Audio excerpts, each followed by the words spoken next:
자, 오늘은 드디어 이제 그 내일부터 이 대선 삼국지에 이제 첫 단계 승부를 가름지을 추석 연휴가 이제 시작됩니다. 3천만 명이 이동한다죠, 최신영 기자. 예. 네, 그래서 지금 이 삼국지의 그 이 세 진영이 이 추식 민심 잡기에 한 일주일간 부지런히 뛰는데 오늘 또 뭐 바쁘게 지금 다니고 있죠. 그렇죠. 박근혜 새누리당 후보 같은 경우에는 TK를 방문을 했고, 예. 문재인 후보 같은 경우에는 중평동 지지층 호남, 그리고 안철수 후보 같은 경우는 3차 캠프 인선을 또 발표하면서 발빠르게 홍보를 하고 있습니다. 예, 그렇죠. 그러니까 지금 어쨌든 간에 박근혜 후보가 이제 지지율이 좀 흔들리니까 어쨌든 지지 기반을 더 공고히 하자 차원에서 지금 TK 지역을 갖다가 오늘 이제 선대본 발족을 하는 거죠. 네. 그리고 보면 이 선대본이 이전에 2007년도나 그 이전 선거대책 본부하고 좀 달라진 것 같아요. 그렇죠. 이번에 보니까 그 구성이라든지 구성 방식도 달라졌고 뭐 사람뿐만 아니라 역할도 상당히 달라졌다. 이전에 보면 뭐 어느 쪽 선대본 할 거 없이 그 비슷한 조직 구성에다가 예를 들면 거기서 사람을 인선해서 쫙 한번 발표하면은 그 끝나는 거 있잖아요. 그 중간에 몇 명 바뀌더라도. 근데 지금은 거의 다가 선거대책본부를 좀 순차적으로 하고 있고 상당히 뭐 이렇게 수평적 네트워크고 또 이렇게 조직에 너무 이렇게 집중하지 않는 예를 들면은 아마 여러 가지 정보 혁신이나 이런 부분에서 달라진 어떤 상황을 반영하고 있는 것 같은데 어떻습니까? 지금 현재 박근혜 캠프도 지금 이제 뭐 좀 큰 골격은 지금 1차 발표를 한 거죠? 그렇죠. 제가 듣기로는 이제 그 새누리당 박근혜 캠프 같은 경우도 1차 선대위 구성을 발표했다. 그건 이제 다시 말해서 당내에 친박 플러스에서 그 비박 주자들 이 차원으로서 이제 했고 그 다음에 중통합이 있다. 중통합은 이 명실공히 친박이 함께 가는 당의 화합과 통합을 같이 가는 게 제2단계다 라는 이야기를 들었어요. 그래서 그게 아마 핵심적인 것은 이재호 의원이 되지 않을까. 이재호 의원이 이제 그 캠프에 합류하는 그 다음에 세 번째 단계가 이제 대통합 단계로서 뭐 지금 송호원 교수도 뭐 이야기를 넣고 김재하 선생도 지금 이야기 넣고 있어요. 뭐 그런 차원에서 뭔가 좀 이 기존의 새누리당 지지하고는 획을 달리하는 인사의 국민적 신망을 받는 인사의 결합을 통해서 뭔가 이 대통합 100% 대한민국을 갖다가 선대본 어떤 이 구성에서부터 보여주겠다. 지금 이런 게 강한 것 같습니다. 그 반면에 이제 문재인 그 후보 같은 경우는 그 민주 캠프, 시민 캠프, 미래 캠프 뭐 이런 식으로 해가지고 기존에 이제 예를 들면은 이 시민단체나 당내 이런 분들이 또 이렇게 서로 어떤 직책이나 이런 부분 가지고 마찰이라든지 갈등 이런 부분들을 해소하고 이 실제 그분들이 좀 맞는 잘할 수 있는 부분으로 배치를 하는 이러면서 자연스럽게 그 시민 세력과 이렇게 보다 더 이전에 중통합 정도의 그 통합 정당을 만들었다면은 좀 더 가감한 확장 이런 부분과 어떤 정책 능력 부분은 제1야당으로 갖고 있지만 보다 좀 전향적으로 학계나 이런 부분들하고 좀 이렇게 결합하는 미래 캠프 뭐 이런 거고 그 민주 캠프에서도 지금 당에서도 특징이 어쨌든 지금 친노라고 특징 짓는 사람들이 눈에 좀 안 보이는 거죠. 그렇죠. 그게 어느 정도입니까? 일단 문재인 후보가 그 친노의 명단이 올라오면 X자를 긋는다. 뭐 이런 얘기들도 많이 나오더라고요. 그래서 그동안 경선 과정 중에 대립각을 세웠던 손학규, 또 정세균, 김도관 이런 후보들하고 일단 손을 다 잡은 상태고 일단 캠프 구성도 뭐 GT계나 그동안 소외론이 나왔던 호남 이런 분들을 전진 배치시키면서 일단 그 탈색 이미지를 주는데 조금 신경을 많이 쓴 것 같습니다. 대표님께서 보시기에는 어떻게 생각하세요? 근데 특색이 있는 게 이제 이분주 같은 경우는 그 이름이 뭐였죠? 남북경제 예, 연합 그게 그 위원장의 이제 정동영 그 이전 2007년도 후보였죠. 그렇죠. 민주당의 대선 후보였는데 이번에 이제 경선에는 참여를 고심을 하다가 이제 안 하셨죠. 예. 그 통일 대통령이 또 이미지도 갖고 계시고 하니까 네. 이 지난 대선 경선 때 강조하셨고 그 이후에 이제 최근에는 어떤 예를 들어서 이 비정규직 투쟁이라든지 뭐 이런 부분들을 당에서 뭐 이렇게 전적으로 맡아서 하다시피 이렇게 이 현장에서 열심히 뛰셨는데 그 정동영 후보를 갖다가 그 이게 좀 이렇게 남북 문제를 맡기는 예를 들면 거기 뭐 5명의 통일부 장관이 함께한 이런 그림을 연출하면서 어쨌든 맡겼던 게 조금 특색이 있는 그거 있는데 뭐 예를 들자면 좀 그런 방향으로 지금 캠프를 구성해서 예를 들면 표 확장력 없다. 문재인 투표의 가장 약점은 뭐 민주당 표에서 확장력이 별로 없다는 그런 부분들을 갖다 좀 극복해 나가기 위해서는 좀 말하자면 좀 이렇게 친노의 틀을 깨고 예를 들면은 그리고 민주당 외의 세력한테도 그걸 해야 되겠죠. 예. 대표적인 또 윤여준 전 그렇죠. 윤여준 장관이라면은 뭐 지난번에 가까이는 안철수의 지난번에 서울시장 재보선 때 멘토다. 뭐 이렇게 해가지고 상당히 부각이 됐었고 그 이후에 또 멘토다 그러니까 안철수 후보가 그러면 멘토는 김재동 등등 한 300명 중에 한 분이다. 이런 식으로 해서 완전 둘 관계가 무너졌다. 뭐 이런 말이 나올 정도. 사실은 윤여준 장관은 그 김영삼 대통령 때부터 청와대 수석을 이렇게 지내고 오랫동안 지금 이제 그 현재 여건에서는 그 뛰어난 전략가로서 쭉 해오셨죠. 이게 해왔는데 그 예를 들어서 그 2007년도에 이명박 선거 때는 관계를 안 했어요. 네, 관계를 안 하셨다가 그 다음에 2010년도에 2006년도 선거 때만 하더라도 그 오세훈 서울시장 거기에서 그 전체 그 총괄본부장으로서 선거를 다 기획했고 그래서 아마 문재인 캠프의 함정을 보고 강금실 전 장관이 상당히 뭐 이렇게 불만을 토로했죠. 예. 그때 현재 여건을 갖다가 다 그 선거를 자주주해서 그걸 우리를 곤욕에 빠뜨린 사람인데 어떻게 그렇게 할 수 있느냐 이런 걸 트윗에 올렸다 그러죠. 예. 근데 하여간에 그 이후에 2007년 이후의 행보는 상당히 좀 이렇게 그 양심적 보수, 응?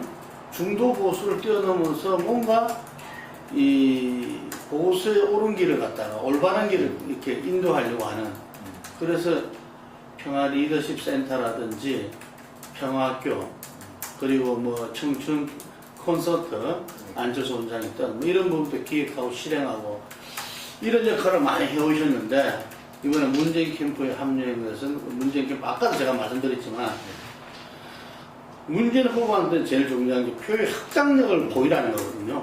이게 그래서 그런 측면에서 캠프의 구성에 있어가지고 두드러진 게 뭔가 중도로 나가려는 민주당의 틀을 깨고 지지층을 확장하려는 모습이 보인다. 이게 그래서 저는 그렇게 볼 수가 있겠습니다. 안철수 후보 같은 경우는 상당히 지난주에 출마 선언을 했죠. 그러고 나서 계속 지지율이 상승해 있었고 지금 현재 지지율도 보면은 가상 대결에서는 거의 50% 박근혜 후보를 40%대로 묶고 뭐 작게는 5% 많게는 10%까지 차이가 나고 있고 그 다음에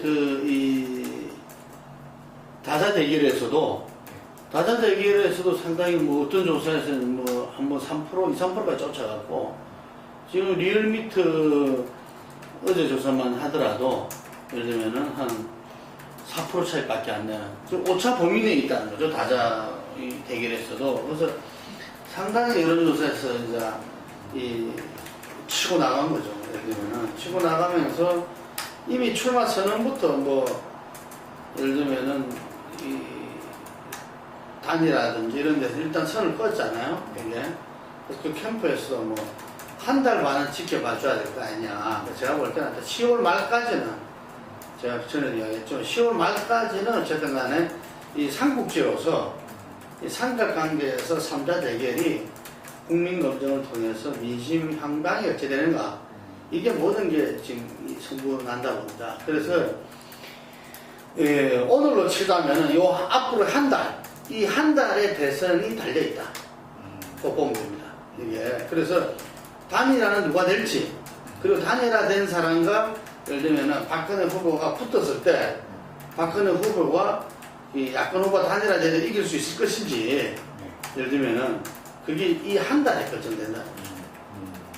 이게 물론 이제 11월하고 12월 그 있지만 요 이제 지금 그 1단계 전초전으로서 일단 초속 민주면서 그 이 단일화까지 이 10월 한 달 이것이 그 11월 12월 그 다음에 그 한 달 한 2달이 채 안 되는 한 달 보름 정도 되죠. 그 기간을 어쨌든 결정지어 주게 된다. 이게 그래서 이 기간에 후보들은 보여줄 수 있는 것은 다 보여드릴 겁니다. 이게 지금 안철수 원장 같은 경우도 이전에 같은 경우는 뭘 물어보고 이러면은 나중에 답변해 드리겠습니다. 준비하고 있습니다. 뭐 이런 식으로 이야기했잖아요. 그게 이제 유예 기간이 언제까지냐? 제가 볼 때는 유예 기간이 그렇게 길지 못할 것이다. 저는 맥시멈이 한 10월 중순 정도 되지 않나. 그 다음 또 뭐 계속 그냥 그 세미나만 하는 모습만 연출해가지고는 안 되거든요. 예를 들면은 본인이 총론 입장에서 안철수 생각을 통해서 내놨잖아요. 그게 조금 오해 살 수 있는 여지가 있다면 그 지금이라도 바로 잡으면 됩니다. 예를 들면은. 예. 근데 이제 어쨌든 간에 구체적인 국정 운영의 비전과 실행 프로그램을 이제 내놔야 된다. 이죠. 이게. 그럼 그걸 가지고 당당히 검증을 받아야 돼요. 이게. 그리고 본인의 리더십에 대해서도 본인이 그 살아온 궤적에 대해서도 그 대한민국 최고 리더로서 검증을 받아야 되겠죠. 그런 측면에서 지금 어제 사과를 했지 않습니까? 이게 사과를 했는데 어쨌든 간에 그 어머니로부터 딱지 받은 그 신고할 때도 다운계약했다. 그걸 또 매각할 때도 다운계약했다. 그러잖아요. 그럼 그 당시로는 이게 간행일 수 있어요. 제가 지난번에 한번 이야기했지만 저도 우리 같은 동년배이기 때문에 그 당시에 그 집을 살 때 그 부동산에서 다 그 처리를 한단 말입니다. 이게. 그 다음에 지금 이제 그 실거래가로 굉장히 엄수됐잖아요. 이게. 그 상태에서는 그 금액이 작은 금액에 대해서는 그 공정성 조사도 안 나와요. 이게 어떤 면에서는 자기 양심에 맡기지 있는 거예요. 이게. 그 세금을 받아 좀 더 내냐, 마느냐, 이 부분은. 그래서 그런 부분에 있어가지고, 아마, 대한민국의 그 지금 50대 초반에 그 많은 친구들이 그 본인 생각들 할 때는 절세 차원에서 예를 들면 조금씩 낮게 했을 거라고요. 이게. 낮게 했을 건데, 이 문제가 예를 들면은 지난 그 장관 청문회들에서 보면 다운 계약서가 굉장히 좀 심각하게 특히 민주당에서 문제 제기를 했고 이게 간행을 이야기했던 그 여당의 어떤 장관 후보들은 곤욕을 치렀죠. 이게 그런 측면에서 지금 현재 그 새누리당의 선거기획단 모기획위원은 장관 청문회 같았으면은 통과하기 어려웠을 수 있다. 뭐 이런 말을 해요. 이게. 그래서 뭐 그 대목에서 보면은 어쨌든 간에 진보 언론도 상당히 도덕적 위기 이렇게 이야기하고 있거든요. 그런데 여론조사에서는 아직까지 잡히지 않고 있어요. 이게. 그 이유는 뭐라고요? 그러니까 이제 그런 거죠. 우리 안철수 후보에 대한 그 지지가 안철수 개개인의 어떤 리더십 검증이라든지 이런 게 주가 아니었죠. 본인의 비전과 리더십에 대한 검증 속에서 지지를 한 게 아니고, 말하자면 안철수 현상이라면은 안철수가 아니거든요. 그걸 본인도 알잖아요. 본인도 내 지지가 거품일 수 있다. 안철수 현상이라 일컬어지는 부분들이 그 안철수하고는 다른 거라는 걸 본인도 인정해요. 이게 그럴 수밖에 없죠. 그거는 이 87 체제의 어떤 변화, 다시 말해서 드리면 보수 정치, 지역주의 정치, 개파 정치, 이런 우리 정치의 구태로부터의 어떤 청산, 변화, 이걸 요구하는 민심이었거든요. 안철수가 그 부분을 실현해 낸다고, 또 그 부분을 뭐 이렇게 그 속에서 어떤 여러 가지 고통을 받았다든지 이게 전혀 아니잖아요. 정치하고 전혀 무관하게 살아온 사람이었기 때문에 오히려 이런 사람이면 바뀔 수 있다. 이런 사람이 변화가 올 수 있지 않나. 기대감이죠. 그게 잘못하면 신규로 같은 그 허상을 나놓고 사람들이 거기에 쫓아가서 무지개 같은 존재일 수도 있는 거예요.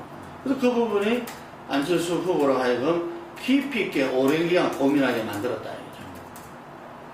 책도 냈지만 그 책 속에 그 책에 대한 평가마저도 일정 정도 시간이 지나면서 지금은 한 달 정도 고민했던 거 아닙니까?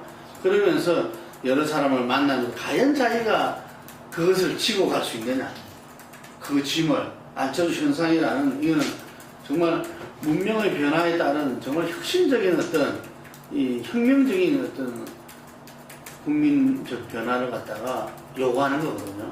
그래서 고민을 많이 했던 거죠, 이게. 근데 지금 이제 과연 그 안철수 원장이 출마 선언 이후에 보인 모습들, 저는 이 정책적인 차원에서 준비가 완벽하게 됐으리라는 전혀 생각을 안 했어요, 원래.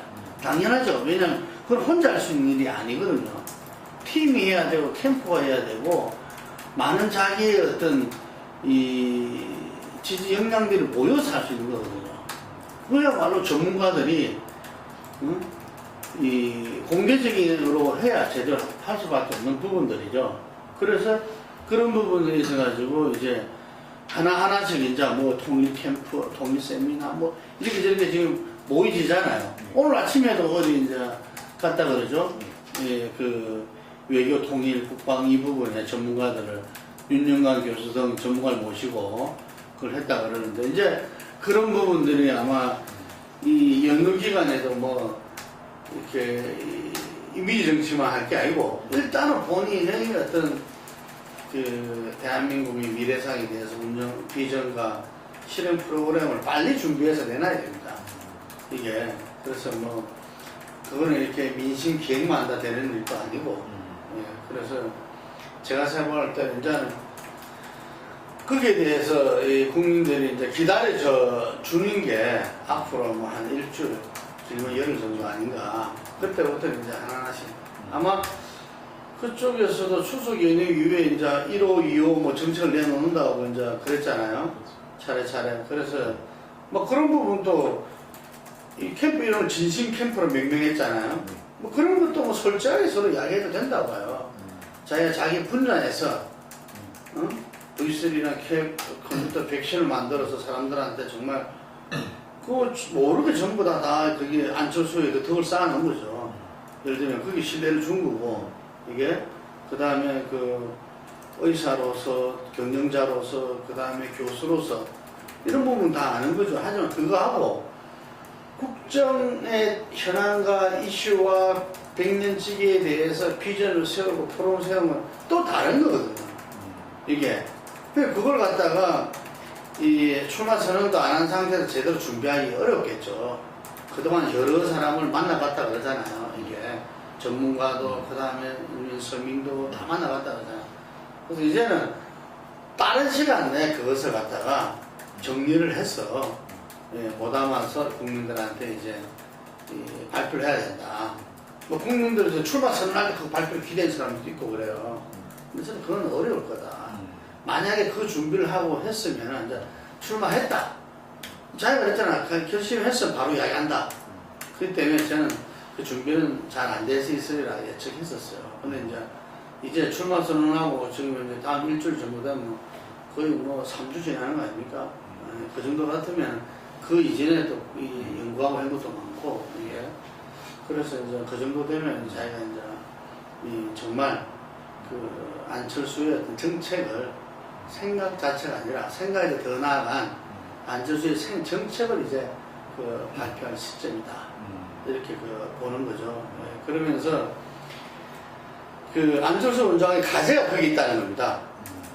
다시 말해서 아까 제가 말한 대로 이 문재인 후보 같은 경우 표의 확장성을 자기 지지의 확장성을 보여라. 그래서 캠프도 그렇게 구성하고 예를 들면 문재인 후보가 어쨌든 간에 또 제약을 받은 게 그 호남 아닙니까? 응? 호남에서 민주당으로서 노무현 대통령 만들어 놨던 말이야. 호남을 팽시키고 대북송문 특검법 등등으로 김대중 대통령 밑에 있던 사람 다 잡아놓아버리고 이래서 당이 분당되고 했던 거 아닙니까? 예? 그러니까 그 부분에 대한 치유와 강주를 중심으로 한 강주 전남 전북의 호남의 민심을 갖다가 어떻게 추스리고 또 아군화하느냐 이게 이제 상당히 선구수가 있는 거죠. 지금 문재인 후보와 안철수 후보의 선구는 바로 강주 전남 중심으로 호남에서 딴다고 봅니다. 이게 본인은 거기에 집중하면서 1차적인 표의 확장과 그 다음에 또 이 시민세대적으로 어떤 이렇게 그 중도로 어떤 2차의 확장을 위해서 같이 이제 움직이고 있는 거죠. 선대본 구성에 그런 분들을 영입하고 그 다음에 실제적인 캠페인에서는 그쪽을 굉장히 이렇게 그 다지기를 중시하고 뭐 이런 것처럼 그 이제 박근혜 후보 같은 경우 어쨌든 간에 또 금주 초죠. 월요일 날 예를 들면 역사인식에 대한 전향적인 어떤 사과 발언을 통해서 지금까지 본인을 묻고 왔던 고리를 한번 했잖아요.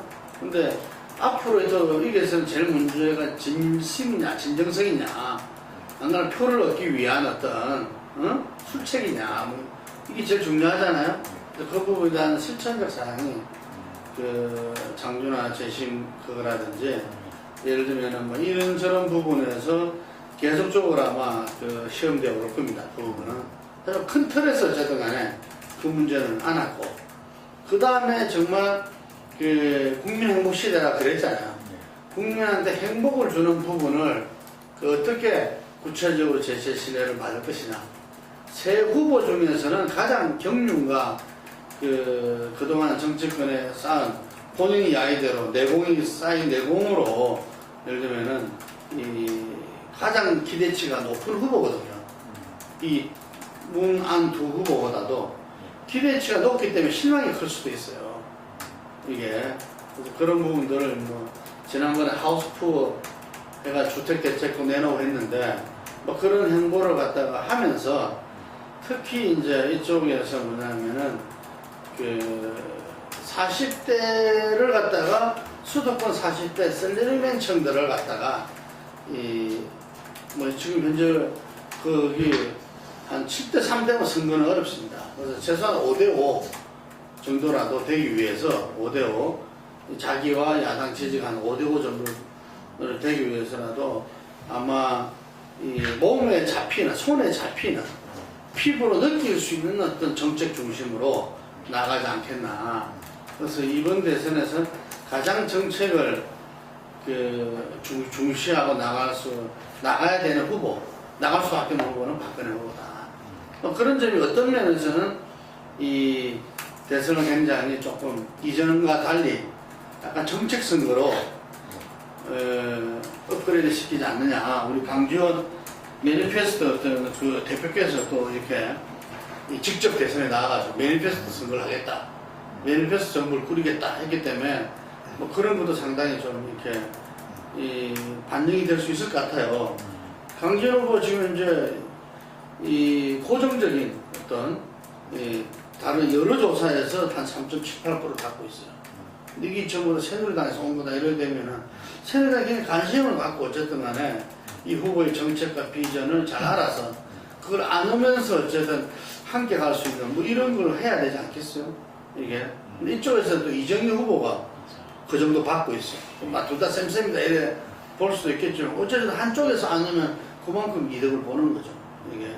그래서 어쨌든 지금 새 후보가 3천만 명의 그 민족 대이동이라는 이 추석을 연휴를 앞두고 추석 민심을 잡기 위해서 각자의 어떤 부족한 부분들을 갖다가 중점적으로 채워 나가면서 이 어떤 이 삼각구도에서 이 기선을 제압하기 위해서 뛰고 있다. 그래서 우리가 이제 그 2일날 그 조사해 보면은 일정 정도 반영돼 있으리라 보고요. 그 김동구의 대선 진단에서는 그 수요일날 추석 민심에 대해서 이야기를 나누도록 하겠습니다. 자, 그러면 이 추석 연휴 잘 세시고 그 우리 이 대선 과정이 대선에서 어떤 이 투표에서 가지고 정말 이 심사숙고해서 던지는 게 그게 바로 그 애국이고 가족을 위한 길이고 본인의 미래를 위한 길입니다. 자, 오늘 감사합니다.